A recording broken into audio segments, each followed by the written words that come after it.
Good afternoon, everyone. Good evening, everyone. We're in October. Again, this is my favorite time of the year. I just want everybody to know that I love the fall. But we wanted to welcome everybody to Advocacy. Tonight is October the 17th. My name is Paula Armstrong. I just wanted to say that I am the founder of Advocacy. I have two children. Jeremy's 24. I have Morgan, who's 20, my Morgan Pop. She has multiple disabilities. I'm married and I live in Maryland. Hello, everyone. My name is Crystal. I live in Michigan. I am a wife and mom of 5 kids, and I advocate for my kids with varying abilities. Hello, everybody. My name is Bunny. I live in Maryland. I'm married with 3 adult children, and I advocate for my autistic grandson, Grayson. So, Okay, and we want to welcome Tiana Haygood tonight. Tiana, introduce yourself. Hi, I'm Tiana Haygood. I'm the founder of Feed the Need Sensory Zone. I'm located here in Michigan. I am a wife and I'm a mother of 2 very active boys. I'll stop there with that one. yeah, So we we're see glad your to have story too. Tiana. Yes. Thank you. Tiana was, she joined us before and with her business partner. And then she's also wanting to share with us about her business, Feed the Need Sensory Zone. And at the time, we were wanting to learn more about it. So can you tell us, Tiana, how did Feed the Need Sensory Zone come about? Well, so back during the pandemic, everything was shut down. My oldest son has autism and ADHD, and he has a lot of sensory sensitivities, some sensory challenges. And when everything was shut down, all of his outlets were gone. And we were blessed, to have space in our home to set up a sensory room for him. His bedroom is also a safe sensory space for him. But we still had conversations with his classmates and friends and other relatives, and just everyone was just so isolated. So my husband and I were just sitting and we're like, we have to do something. Like, we're stuck in our home. We can't go anywhere. And then when the world did start opening up again, there were so many restrictions. There was really no place to go for a child that didn't understand that you can't touch this, you can't touch this person, or, there weren't many safe sensory spaces for him to get his sensory needs met. So we just brainstormed and then just had the thought, let's create more awareness for the need for safe sensory spaces throughout our community. So that way people just aren't stuck at home if God forbid something like this ever happened again. So that's how Feed the Need Sensory Zone began. And I think more people's creative juices came out during the pandemic because, I mean, I know it affected everybody, but I do believe that some of that, for me, dealing with Morgan's sensory needs, but also dealing with her social needs, having her being in the house and not being able to get out and socialize. I think we all had to be somewhat creative during that time. Right. Definitely. Yeah, we did. I know I did, knowing that they were going to go into a virtual school year. I think that summer there was like a store in Ann Arbor that sold a lot of stuff. It was my go-to store at the time, and it's no longer there, but it was there. And I just racked up on a lot of sensory items to have at my table. So knowing that kids were going to be sitting on being on their Chromebooks, I just wanted them to have whatever outlet that they could have. So I think that was really important. And I think something like us experiencing the pandemic, like you said, the creative juices were going. I think families really had to improvise, and like yours turned into your business. And that's beautiful. I was thinking mine was just the business of my dining room table. It was just all right there within reach of the items that they needed to help get through those days. And so what have you been up to recently or lately? This has been a really good year for Feed the Need. At the beginning of the year, we were working with the community center in Ann Arbor, got that up going, got it established. Shout out to Exceptional Journeys Community Center in Ann Arbor, Michigan. They're doing great things there. And we had a vision at Feed the Need that we didn't want to just be confined to a building. We appreciate the fact that so many spaces are opening up throughout our city, our county, and even throughout our state. But what we really wanted to do was create a mobile facility, something that can go to you. And, you know, we had several donors. We sold T-shirts and hoodies and hats, which were made by members of the special needs community. Gathered all of our resources and we purchased a trailer. And we converted that trailer into a mobile sensory room. So we've been pretty busy. Got that together in less than 6 months. And we've been moving since. So that is amazing. Yes. Oh my goodness.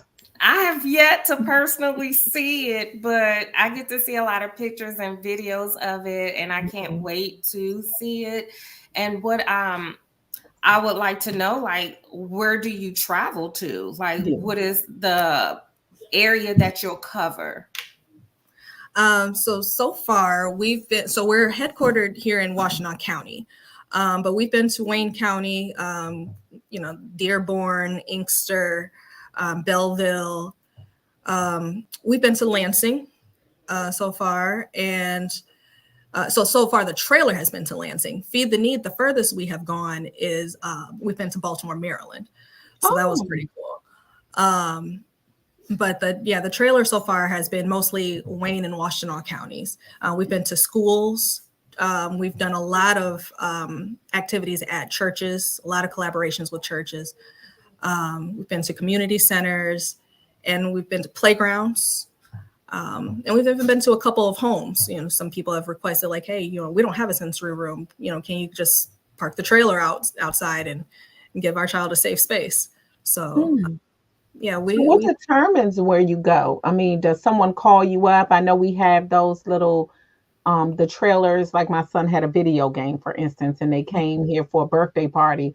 Are there events that you go to, or how does that work? So right now we've been mostly operating off of people would request us. So the playgrounds, we would just pop up at a playground, park the trailer, you see the logo, come check it out. But most of our events, you know, if you sign up, you can request a reservation or make a reservation on our website.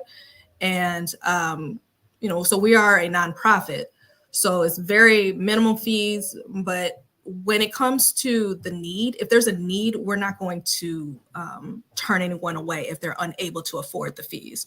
The fees are simply there to help with the upkeep. And, you know, with sensory equipment, you have to constantly update it. So we try to keep things as low as possible. But if you can't afford it, just still request us, and we do our best to meet that need. So, you sign up on the website, or, you know, I've had people message me on Facebook and say, hey, we're having this event, you know. So it's, and a lot of it has also been word of mouth. And it's not, you know, at first it was just a couple of my friends or families from the school that knew me. But lately I have no attachment to these communities or organizations. So it's really starting to spread. The word is spreading, huh? Yes, I think that's beautiful. Take us on a tour of your trailer. Give us a view of what's in there, and I'm interested. So the trailer is a 6x10 or 6x12. Oh my goodness, I'm blanking out. But and it's okay. I wasn't expecting that one. So you walk in the doors, and we have a light wall, different types of lights, and they can be turned off. They can be, you know, we tend to not do the flashing lights, but there are some children or some people that really enjoy the flashing lights. So we do have like a light wall with like an infinity light. I don't know if you know what an infinity light is. You look at it and it looks like you're looking into the solar system or something. We have bubble tubes. So the theme for this trailer, and I don't want to jump too far ahead, but I want a theme for each trailer. But the theme for this trailer is more of like a galaxy. So you go in there, you kind of feel like you're in outer space. So we have an infinity light, we have bubble tubes, we have the LED strip lights going around the entire trailer. The trailer is dark, and we have with soundproof foam panels on the side of it. The floor is a church donated like a galaxy type of carpet. Very easy to clean. So everything that's in there is easy to wipe down, easy to vacuum, very easy to clean. On the walls, we have some we have some areas where you can touch different textures. We have my son's favorite part of it is the string wall. It's just all string, just very thin strings. My son really loves to like flick the strings and play with the strings. I wish I had pictures to show you guys. I know, but we're gonna definitely put it on a page because honestly, all of what you just named, my daughter loves it. Yeah, she loves it. Yeah, and we have comfortable seating in there. We have a what I call the treasure chest, and that's where all the fidgets are. So we make sure we have our weighted lap pads, noise reducing headphones, the squishy things. We have the magnetiles, and depending on which event, we rotate the items in and out. So we have a lot inside of this trailer, but depending on the event, that dictates what exactly we bring out. How many children can fit inside of the trailer? Well, we've had as many as 12, but safely, I would recommend only about 4 to 6 at a time. And all of our trailer, we do have a sign that there's always supposed to be adult supervision. But we have had a couple events where everyone was just like, oh my gosh, and just rushed it. So we're working on that. We're working on figuring out a different type of structure, but it is exciting to see how engaged the community is. And it's not even just for kids, it's for adults as well. We've had teenagers come in there and just chill. They have their headphones on, they're sitting on the beanbag chair, they're just cool, calm, and collected. I will sit in there some days when I'm overwhelmed and overstimulated. I'll go in there. I have a little air conditioning unit for when it was hot this summer, and I'll just, go out there, and then Levi would come and find me, and we would chill together. But yeah, it's just a really, really cool spot. Is it only for those with sensory sensitivities, or can anyone come in and enjoy the trailer? Anyone can come in and enjoy it. Of course, it's primarily for those with sensory sensitivity, but we're not going to turn anyone away because it's enjoyable to everyone. My son, my 8-year-old son, he just likes to go in there. He'll go in there, there is an overhead light to where you can have light in there. He'll go in there and read a book. And he doesn't have any sensory sensitivities that we know of. But yeah, even my husband, he's 6 foot something, will go in there sometimes and just sit and chill. So it's a quiet spot. Yep. Yeah, that's what I was thinking. It's a quiet spot. Kind of remind me of my car when I pull in. I just sit there. Yes. It's quiet, it's calm. It's just a way to just relax. And so it sounds like you created a very calming and soothing atmosphere, and they could turn it up like if they need the blinking lights, or they can turn it down and enjoy like the semi-darkness, the coolness, and relax. Oh wow, I like that. Right.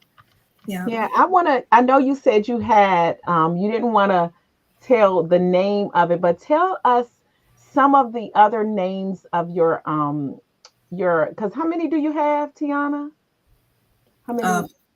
2 boys. I'm sorry, not children. The trailers. Yeah, the trailers. I know you say you. Oh, she jumped ahead. Yeah. Yes. So there is the next trailer that we would like to do is more of like an ocean So, like the water, the fish under the sea. Mm-hmm. And then there's another one that my friend and I are working on. She's an artist, and it's like a splatter paint. So it's more active. You can get your messy needs out there. Now, how would you clean that up? You probably wouldn't. You wouldn't.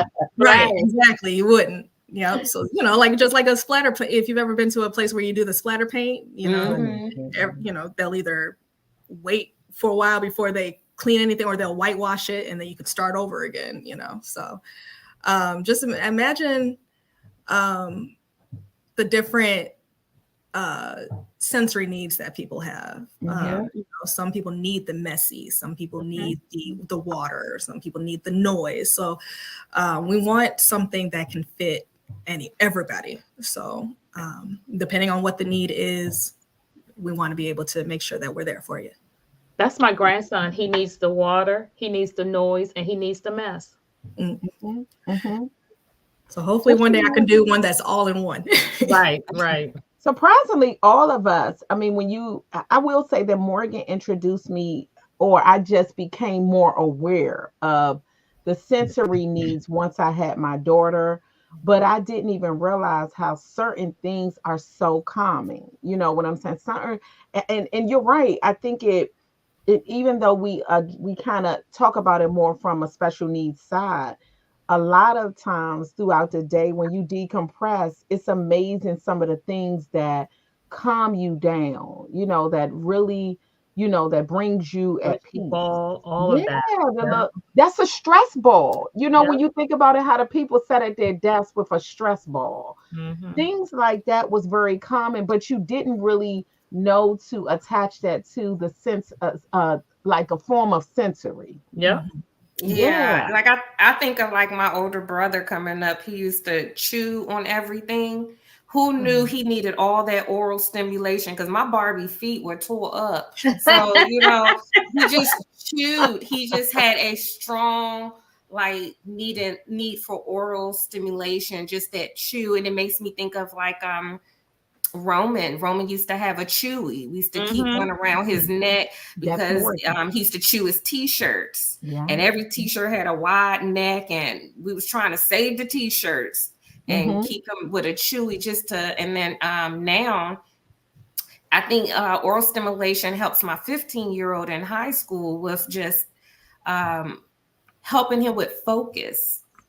So I provide gum. Make sure he always has some gum on him. A little burst of sugar help, but just that chew just gets him back in focus, So I think we all may not have as many sensitivities that are just eliminated for some people, but I kind of think it's there. I didn't notice with my oldest daughter. I just thought she was a very neat baby. She just liked to be clean. But who knew she wouldn't stick her hand in dry rice or spaghetti? Like that felt icky to her and she couldn't take it. And, we would just say, oh, they just want to be, she's so neat and clean. She don't like to get dirty. No, like we actually had to keep working with her, work with her to overcome those feelings to help them feel safe and not feel like harsh and everything like that. So, it's so many things that we learn about our children that help enlighten us. And so having something like today that Tiana has like a mobile sensory bus, and then she's coming up with things like, how many do you want to have total, Tiana? She's gonna have a whole fleet. A whole fleet. Okay. As long as they can come to Maryland, I'm okay. We're working on it. We are working. Yeah, because that's when we was asking, like, how far will you go? So you named a lot of places in Michigan, but I was wondering, are you willing to travel outside like a 50, 100-mile radius or plus with your bus? I'm willing. I'm willing to travel wherever. Of course, one of my first things that I would do, and I think that's kind of what makes Feed the Need different than a lot of organizations, is we will look to collaborate with whatever organization is out there to make sure, because the purpose is to make sure that everyone has access. So if there is a sensory trailer, sensory bus that's closer to you, of course, we're going to refer you to them. But if there's not, that's where we'll go. We'll come and meet that need until that need is met in your area. And when you get that fleet, you just go ahead and send one of your buses here. And Advocacy going to go ahead and. But I'm about to even ask. No, I'm about to even ask, how can Advocacy jump on board with this? Because I'm being for real, and I think I talked to you about this before, Tiana. There is a lack of activities in the area for our special needs individuals, and for me, I cringe when it gets cold. I cringe when it gets around the holidays because, for Morgan, who doesn't like to be around a whole lot of people, but wants to stay active, and there is a lack of in this area. So I think for real, that idea that you have is great. And like you say, it started in the house, but naturally we want to take it out so that they do have that socialization. I would love to have Advocacy to get to start that in this area, even to have those mobile locations. Morgan likes to drive, all the things that you said, she loves to do. So I think it would be great. I mean, even if Feed the Need, I know you can't pick up and gas it up and go 100 miles or 200 miles, but if you could get in touch with some of the organizations and tell us how to get started with that, I think that would be a great idea. I've never heard of it before. So is this something that's new in your area that you just created? Because I've never heard of a mobile sensory vehicle, bus, trailer. I've never heard of it. So this is new for the state of Michigan. This is the first trailer in the state of Michigan. We should be on the news. They should broadcast. I know, right? I know. But trailers do exist in other parts of our country. They're really big in the UK. I've seen several of them and gotten a lot of ideas from organizations in the UK. But there are organizations in our country that do have sensory trailers and sensory buses. I can think of an organization right off the top of my head that is very large and is nationwide.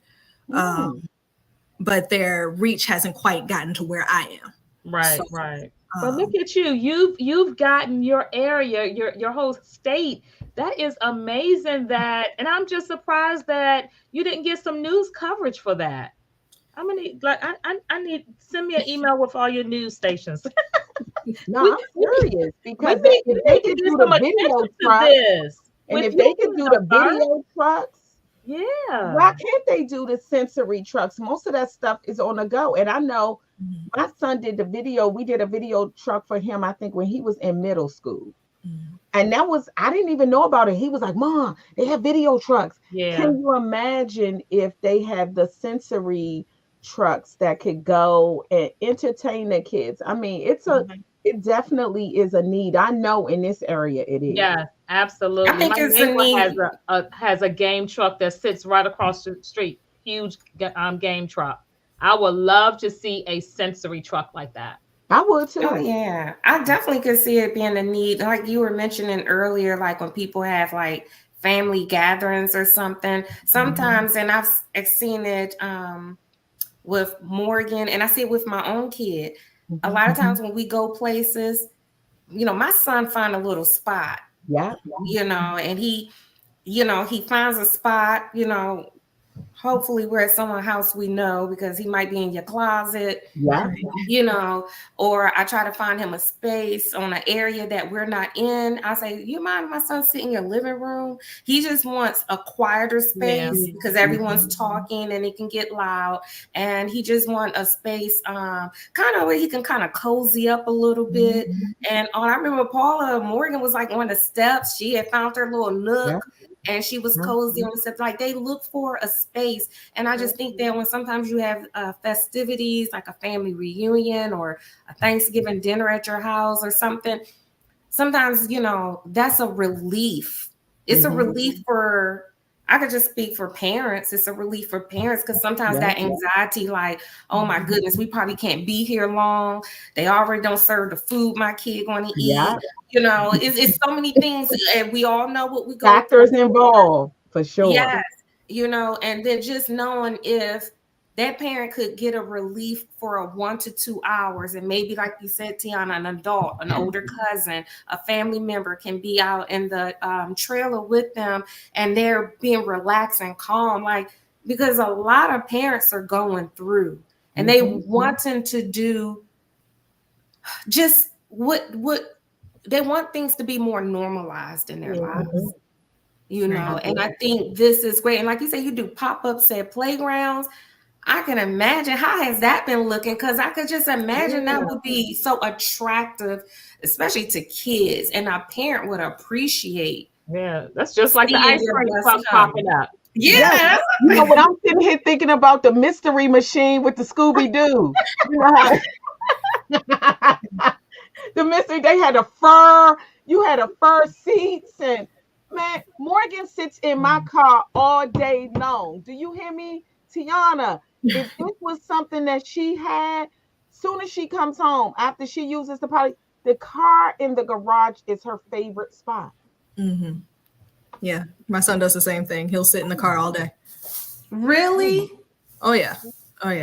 And that was one of the ideas that we had behind going to playgrounds and just doing pop-ups there, because my son, I'll take both of my kids to the playground. One will be on the swings playing around, and then the other one he'll do a swing for like a second, and then he's like, I'm going to go sit in the car. So with the trailer though, he's still kind of, you know, part of playing outside. He's still there, you know, and he's calm, cool, and collected. And then he'll come back out, touch a swing, maybe go down the slide, but then he'll go back to the trailer and, you know, play with his fidgets there, and then he'll come back out, you know. So it's helped us, you know, even with socializing. And we've met up with his school friends at the playground as well.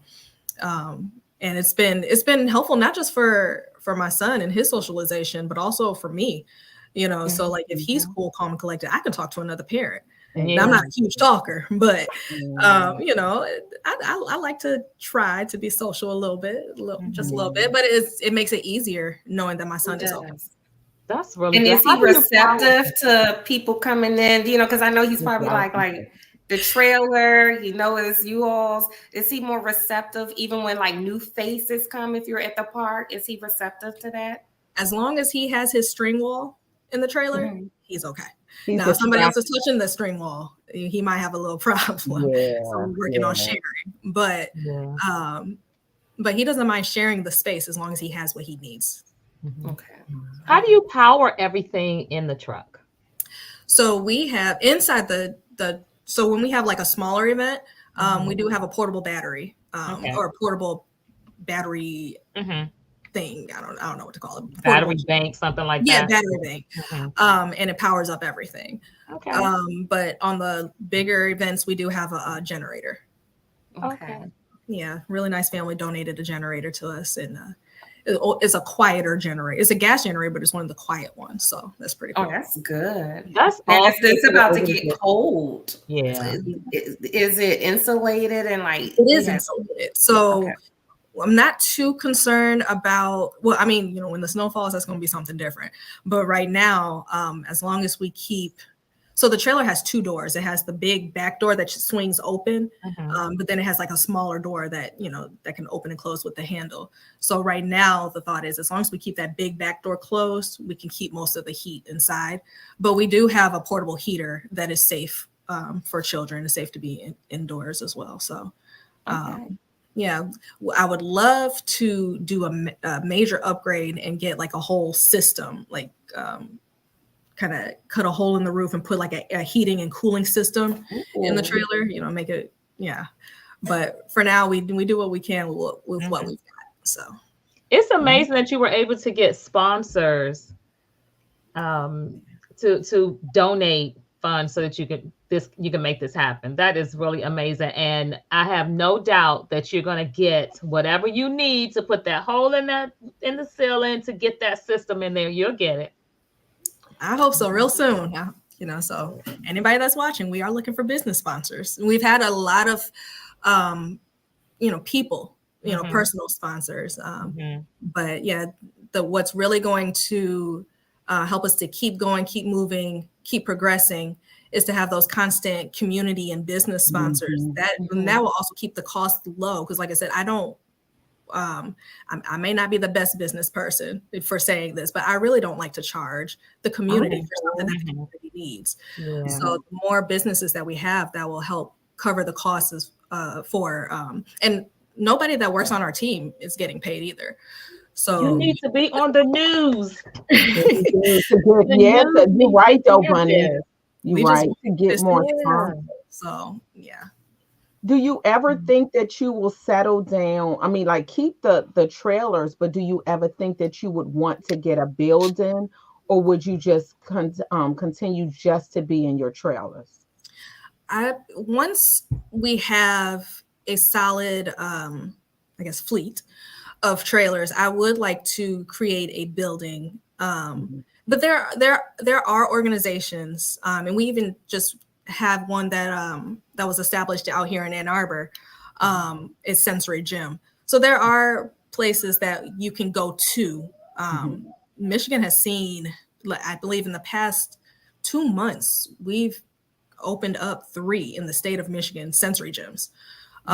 So, there is still a need there, but right now our focus is reaching those that cannot come, So, and I think too, we also talk about, I think when we have these gyms and different things, we have them more for the children. We never really think about, once they grow up and they become adults. And I know we did have your partner on here the last time, and she does, and I love her Facebook page, how she focuses so much on the older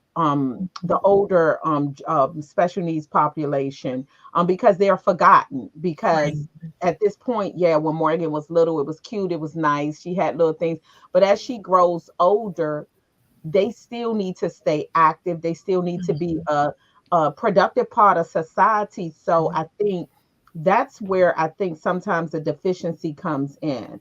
And like I say, I love what's her name, Z Kennedy.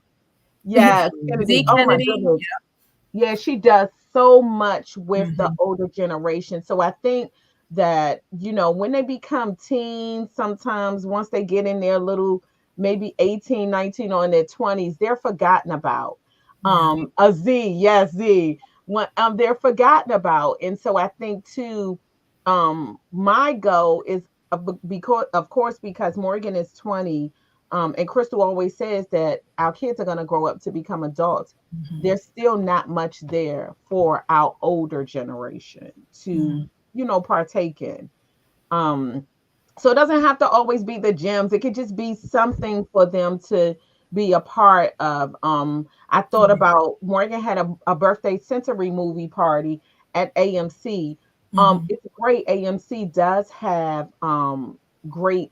I think they're one of the only ones that I know of that have the sensory movies. They are starting to extend them to give them more days and more hours. But at one time, it was just like, okay, early Saturday morning, if a new movie came out, the only movie for them was at 10 o'clock. If you didn't go to that one sensory movie, that was it. There were no other options. And most of the people that went, they did not know that was a sensory movie. So when you went in, it took on the look of a regular movie. It was loud, it was dark.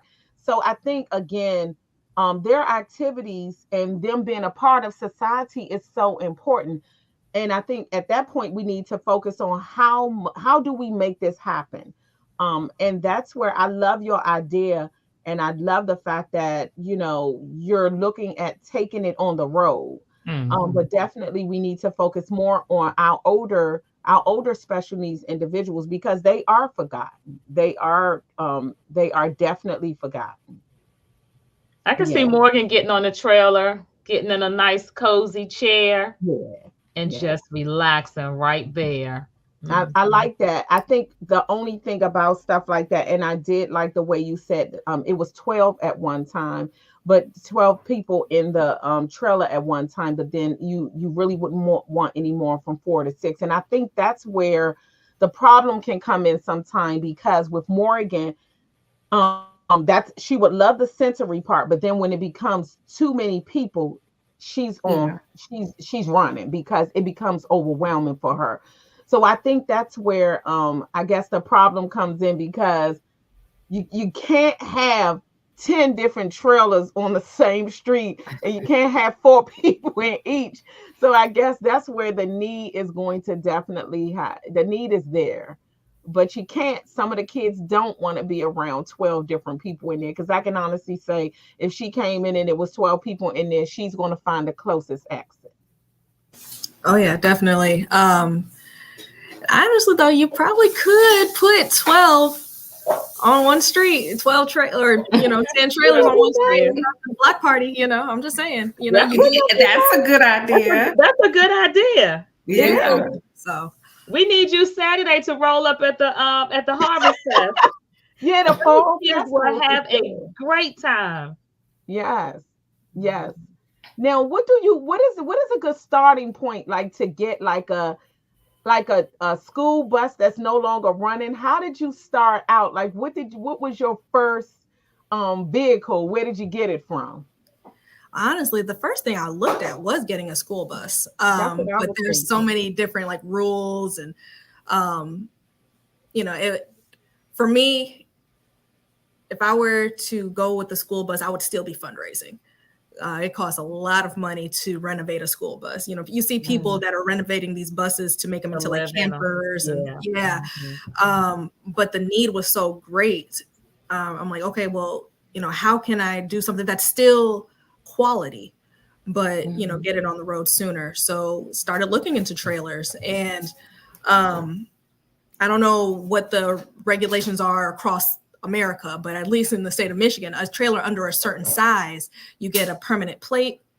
You can convert it as long as it stays under a certain weight limit. You can do what you need to do. Get the permanent plate, get some insurance, and you're on the road. So we just happened to find there was a guy that had a brand new trailer. He came from Arizona. Sorry for that. He came from Arizona and was like, I don't need this trailer anymore. It's a brand new trailer. Still had the tags or whatever, it was brand new. And we got a really good deal on it. And so it kind of fell in our laps. And then I already had the vision, and I already had a lot of the supplies. Once I got the trailer, it was a matter of just putting everything together. So you pretty much did that yourself. Yes. I saw you going in there, cleaning and decorating. Okay. Yeah. Had a couple friends that, have experience with renovations and things like that. So they gave me a lot of tips and advice. But yeah, it was pretty much a home project. I had fun doing it. Yeah, are you an artsy type person? Is that? I wouldn't say artsy, but I do enjoy DIY. So. Oh, that's good. Okay. Yeah. Okay. Yeah, creativity is not with the vision. I'm sorry. I'm just sitting here with the vision. I mean, I definitely would want to do something like that, whether it's in a building or whether it's in a trailer. I would love to do that. I'm serious, because that's just, I know Morgan would love it. I mean, not just for Morgan, but just for our community, just needing it. Yeah. I look at it like they're on the road Chuck E. Cheese. Yeah. When you think about it, because Chuck E. Cheese on a Saturday, there is no way that I could take Morgan. I mean, that was my son's famous getaway. That was, you could let him go in Chuck E. Cheese.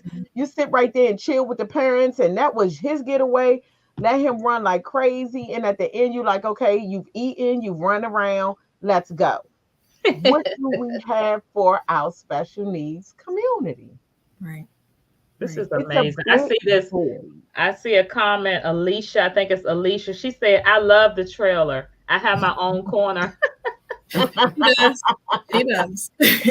Yeah, I guess definitely. adults, everybody love it. Yeah. Well, it sounds like I love the research that you put into it, because I would think that a school bus would really be nice. It would be long. I've seen school buses converted to so many things. Yeah, and they're so cool. On the table. But I love your vision and how you wanted to implement it, and time, you were very considerate of it. Need, you were considerate of that too, and finances. And you had to put your formula together of how can you get to where you want to be. And that alternative worked out just great. And I just love like how Paula was mentioning, like, what about our adults? And I know with the other business, like how you guys a lot cater to the older community. It's all ages, but to me, it brings me joy seeing older adults there. And so I will say I have not visited a gym, a sensory gym or anything like that. But I do think I get concerned because a lot of the advertisement, when I see a lot of little kids, my kid is still a kid, but he's like a big kid, you know? And so I don't want him towering over little kids. And he's wanting to have just as much fun. If they're rocking back and forth on something, he's like, I love that too. But he's like a bigger kid rocking back and forth. And so, you know, I do get hesitant about how that will look. I know I need to go, but I'm just saying that's just something, because I don't see someone in advertisement that looks like my kid, if that makes sense. Or if you have a teenager, a lot of times the teenager, their sensory needs and the things, they're just a bigger kid. They're just not as small. And so, you know, I do get those concerns about that. And so I really do love the trailer because I think that it meet the need, because I wouldn't have to worry about a little kid, a big kid, or anything. I just feel like it meets a personal need for whatever that family, that community, that organization, whatever they're doing. And so I was just wondering, like, if school districts want to like collaborate with you for events or PTOs, I'm thinking of when they have like carnivals and things like that. They do fundraisers, fun runs. I think those would be good. I know some districts do disability like awareness workshops and things like that. And so I just like, just a couple of things are just flowing through my head. And I just really want, I know it's word of mouth, but I'm with you, Tiana. I really want to see these bigger organizations, like when companies do their, you know, work picnics or events, like that would be, just imagine some families who sit out on those events knowing that it would be a bit too much for their child to come. If a company is having an outing and your trailer is there and it's like, they'll be like, oh, I'm bringing the whole family going, you know, like I just think that I would love to see it like being put out there like that, not necessarily from you, but even like if I'm talking to somebody, I'll be like, oh, I know something that you should consider for this. You know, that word of mouth does go a long ways. So you can get those pictures of those events so it can be advertised even more. Like, I just see this on such a greater scale, such a greater scale. But come on here, Rashad Haygood. Who is Rashad? Yeah, did you say that? That's my brother-in-law. That's your brother-in-law. Come on here and get that heater. Yeah. But just look at all that, how it's helping the community. I mean, and I'm with you with that, Crystal. I like the fact, you know, when you go to events and they'll tell you what to expect at that event. They'll say, hey, we're going to have popcorn. We have something for the seniors. We have something for this. That would be a great thing to say, hey, you know, we do have something for the special needs community. That would be you great. hardly ever hear that. You don't hear it. You hear that they have activities, but you don't hear that those activities include the special needs community. That's what is missing. Right. So when you roll up with that trailer. Yeah, I agree. The school district that we're in right now they've been excellent. So we have partnered with our local school district with the PTO. They actually have booked us for they're doing a school dance. Wow. Yeah, they partnered with us, and we're going to have the trailer there too, which I think is amazing because, my son is, 11 and he's been to some of the school dances, but all he does is kind of sit in the hallway or run around in the hallway, so, this is it's encouraging to me to see our school district really rally around this. And we hope that it does spread to other school districts. We've been invited to different churches. Actually, Crystal, we were invited to your church. I had to unfortunately turn that one down because of staffing issues. I know, and that's the thing. So we do have the trailer that's unavailable for certain days, and they requested that one day that I do not have availability. Man. I know, but we of course will definitely continue to work with just about anyone who has that need. Yeah, but I like that you said the school dance. I'm just thinking, I'm thinking, Lord, my son is in middle school. Please don't bring up that fun night that's happening next week, because we went last year and the gym was so loud with the DJ, and he was like, had his ears plugged, and I was like, you want to leave? He was like, no. I was like, what I do? It was like a lot. And I kept saying, you want to step in the hallway? Yeah. I was having overload. I was like, this is loud. I was like, you want to leave room? And he was like, no. But he had his hands in his ears. And I'm like, boy, it's loud in here. And so I was like, can we take a break? And he came out, got some water. He wanted to go back in. But I was just thinking, like, it really wasn't anything that I felt that he was as comfortable with. Like, we took pictures. We ate some pizza. He really wanted to go. And I went because I wanted him to experience something that especially if he's asking. I would have liked an alternative, and so that is something that I would like to introduce to our school PTO about that, and to remember the kids in the school. Sometimes we think of like, oh, just those kids in that self-contained class, but we're talking about many kids with many sensory sensitivities. So we just don't want to count anyone out. And some kids might stay home because this is not that kind of climate that they could really participate and enjoy themselves. So I like that your school is doing that, and that your son would have a good time and meet new peers or interact with peers. Things like that. I like that. Does Feed the Need go to particular organizations or school functions and set up sensory areas, or do you only provide the trailer for?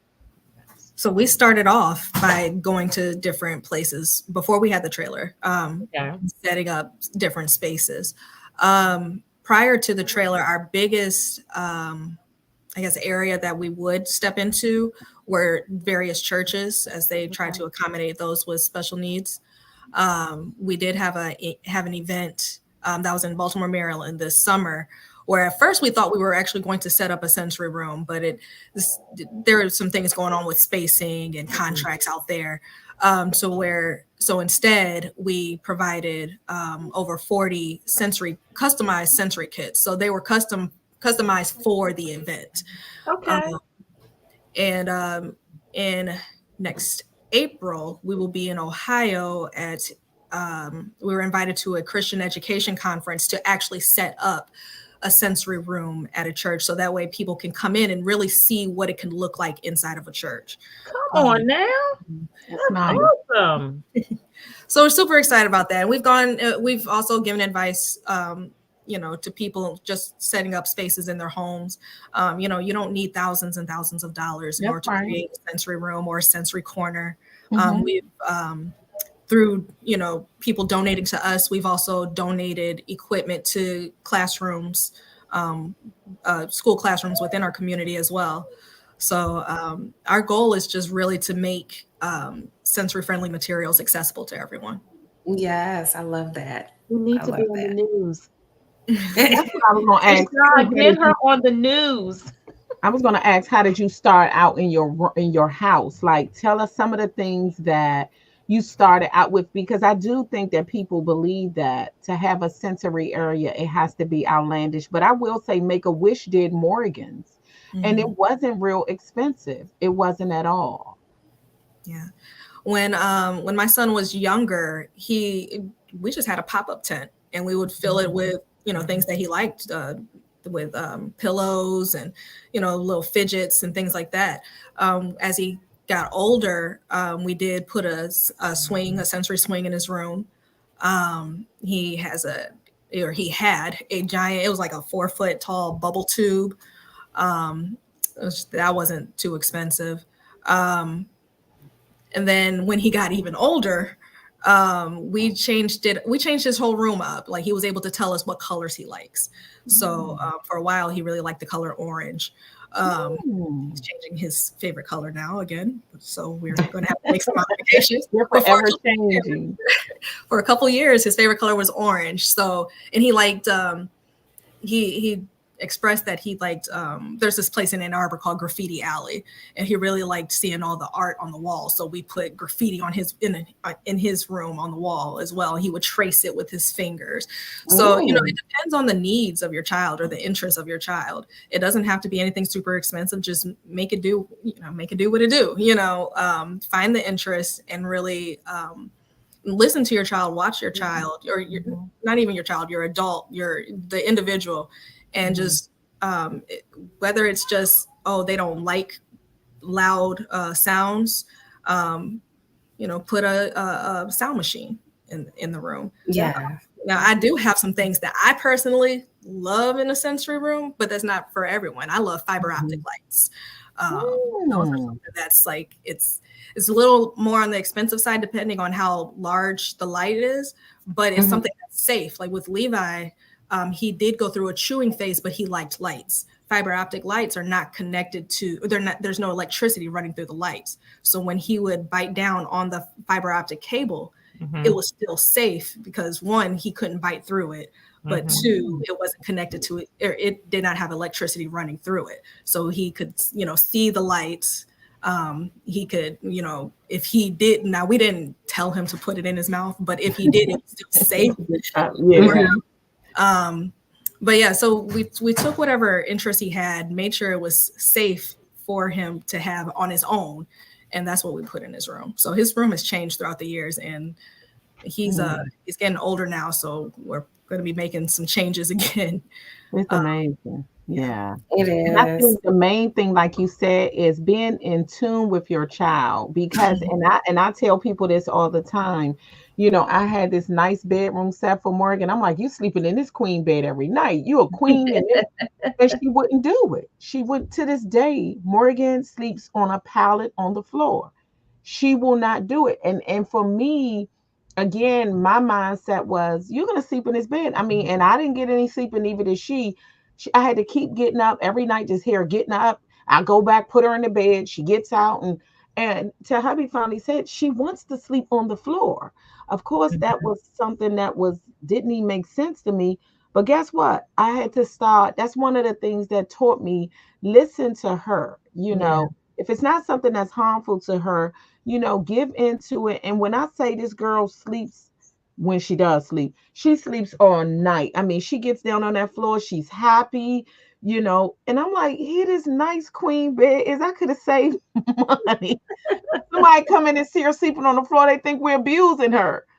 But that's what she wants to do. That floor is meeting her sensory need, and she's resting well at night. Yeah. And I'm constantly searching. Me and Crystal was just having a conversation the other day. I'm constantly searching because her needs are forever changing. One time she used to have the chewy thing, and it was common to her. I don't care where we went. She would chew that thing. People be looking because she'd be slobbing. I'm like, turn your head if you don't want to see it. It's out of my face. That's right. Yeah, but that was common to her. But now she's not in that phase anymore. She's in a totally different phase. So it's like constantly changing, and you just sitting back trying to recognize and understand what does she need at this point, and trying to meet that need is in a safe manner. Yeah, I love that we have to. I think for my boys, especially my youngest Roman, it's definitely like the noise. It used to be music at night, but now it's like his fan. So he kind of travels room to room with his fan. Mhm. And if you cut it off in the night, he will wake up and cut it back on. So we let him have his fan 365 days a year. That's right. And then he also likes his sister bed. And I think she just have a heavier comforter. It's very weighty and heavy, but he has a weighted blanket and he just loves her bed. And so sometimes we have to tell him she needs some privacy because sometimes she be like, not tonight, not tonight. I'm here with your fan, not tonight. But around 2, 3 in the morning, I hear him in the hallway. He done went to her room with his fan. I guess he said she's good and sleep at 3. Right. It's just I wonder if it's her mattress. So we kind of bought him the same mattress, but I don't think it's the mattress. And then he has a little astronaut in his room that like illuminates the ceiling and the walls. And sometimes I'd be like, look, you be running up my electric bill. Let me cut this off. But he comes right back and cut it on. And he likes it like that 24 hours a day. Yeah. And we did have guests at our house. And I asked Roman, would he mind letting our guests use his room? And he did. And the guests let us know that room is so calming. And I was just thinking, it's just the astronaut, and it could have been his comforter too. It could have been many things, but he really found the room to be calming. And as you just said, Tiana, I had to work with him. You move him from the bunk bed to a bigger size bed, or and then it's full of squishmallows. Mm-hmm. This thing is squishmallows, but it meets his need, and he's not the only one. My college student bed is full of squishmallows, and it's meeting her need. So you just don't know what people need, what it is, and if we can just provide that at any age to help them, I think that's wonderful. And it's important to know that and just keep your eye on it, be aware of what the individual may need. So this is really, we all need something because I sleep with a fan on. Mhm. So we all have some weird need that helps us. weird. I mean, Yeah, hubby do too. some I've stuff also- is a little weird. yeah, he has the Right. same. He walks from room to room like Roman with that fan. I'm like, Crystal, tell me more about that. Here's one that goes with me. No, ours was for different reasons. He has the big, I call it the 99-cent fan from the dollar store. Yeah, but it's definitely, again, it's definitely meeting a need. But I love it, the fact that you are taking on the responsibility of meeting a need for a community. I love that. And I the love first, in the first van, trailer, the first sensory bus trailer in your area. That is amazing. That's worth like a billboard, really. Well, I know we're about to start wrapping up, but before we go, Tiana, I need you to tell us and anyone who's listening, like, how can we support you? What can we do to help you along the way to see the next trailers come to fruition? What can we do to support your business? Well, you can share the mission, share it with everyone you know. But also, if you can reach out to us on our Facebook and our Instagram, Feed the Need Sensory Zone. We also have a website, www.feedtheneedsensoryzone.org. If you have, anyone that, well, of course, we take personal donations. We are a 501c3 charitable organization, but really looking to make business connections, get business sponsorships. Because like I said, I do want to, it may not be the most business savvy idea, but we don't want to charge the community that we're supporting. So we want to keep things as cost effective as possible while still being able to build. So the more sponsorships that we can get from local companies, the better. And then all of our information, our EIN, all the information that you need is on our website, www.feedtheneedsensoryzone.org. Can you definitely put that in the comment section so when they see this that they can refer back to your email address in the comments, Tiana? So if you could just put that in the comment section for all of those that would like to go onto your website and donate. Okay. That would be great. And I posted it too. Oh, and I Kristen just tagged posted it. Okay. I did, and I tagged Feed the Need, her Facebook page, but you also can go to her Instagram, and there's wonderful ways of being able to donate. And also, like she said, word of mouth, share the website. Everything counts. And that's what I've seen with Tiana. Everything counts. Yeah. And I love to see it. Mm-hmm. So before we close out, Bunny, come on. What you got? I love everything about what I see on your Facebook page with Feed the Need Sensory Zone. I absolutely love the trailer. My grandson is always sensory seeking, and I had to learn what that was and how to help him through those sensitivities, and to figure out what to get him, how to set things up. So watching you set that trailer up and how you worked on it, it kind of gave me a lot of ideas on how I can do his space. So I am so happy for you. And I know that you are making a tremendous impact in the community for all of those that are dealing with sensory sensitivities. And someone like you is just needed in all states, everywhere. And the fact that you are the first in your state that's amazing. So I am definitely going to make a donation as soon as we get off. I'm going to your website and I'm going to make a donation because I love everything that you're doing. Thank you.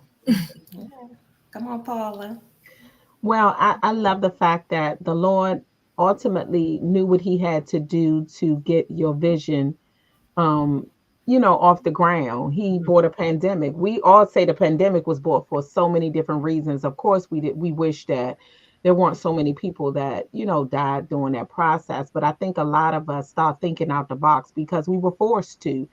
I love the fact that, I think we all in some ways become dreamers. And I love when you put your dream into motion and it becomes definitely something that you have fulfilled. I love that about you. I love that about you and your partner, Z. I love that. Because sometimes, and I tell my son this now, let's stop saying what we're going to do. Let's just do it. I mean, even with this podcast, it was something that I wanted to be able to help others with. Sometimes you feel like, why me? What do I have to say that can help somebody? But I think, again, there are so many components to this thing. And when we all put our components together and we make one big thing that really helps everybody in different ways. And I feel like, honestly, this is something that you have done. And I'm not going to lie, I told you, my wheels are turning because my wheels are, y'all know I'm always thinking about something, but my wheels are turning mainly because, we don't have the need. I see the deficiency. I see the void. I see how my daughter longs to do things. And it's like sometimes and the Lord is like, why everybody else? Why not you? So I will say, I know I got 1,000 things on my mind, but Tiana, I would definitely like to get with you to see how we can get one started in this area because it is a need. It is a need.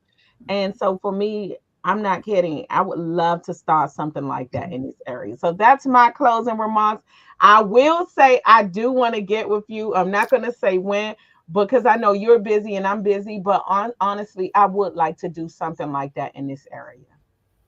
All right, definitely. Yeah, just let me know. Yeah, I got. or we can find. Hey, anybody out there have a trailer? Let me know. So before I turn it over to Tiana to close us out, I do want to say that I really appreciate Tiana. I love sitting, you know, from afar off, seeing her vision come to fruition. I love supporting her because I like to put my support and my finances to something that you know is actually happening versus like just donating to something on a screen and you hope it reaches the destination. And so I love supporting her, and I love how Tiana supports advocacy. I try not to bother her, but I do reach out to her and ask questions, and she's always answering. She said this before, she wants to collaborate. She's all about collaboration. And you can feel it in her spirit that it's never like she's gatekeeping. That's what my daughter say.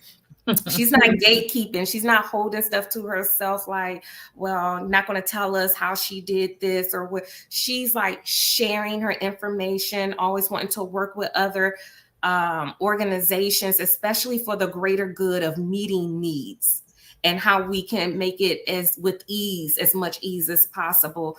And so for that, you know, you have some fans out here, Tiana, and we really appreciate you. Because if I'm asking a question, I'm just not asking for me.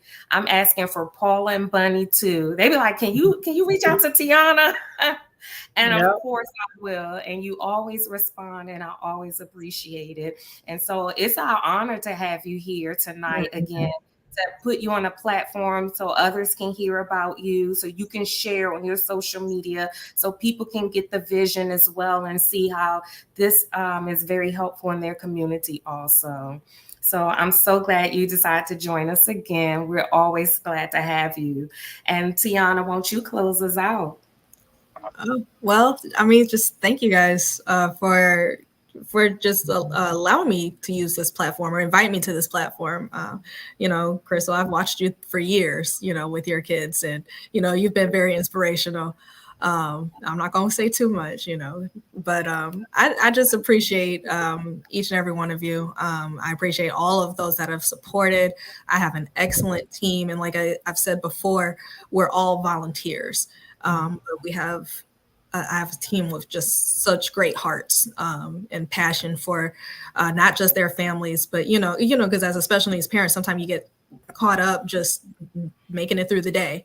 But I have a team of those that not just take care of their families, but are willing and do whatever they can to reach out.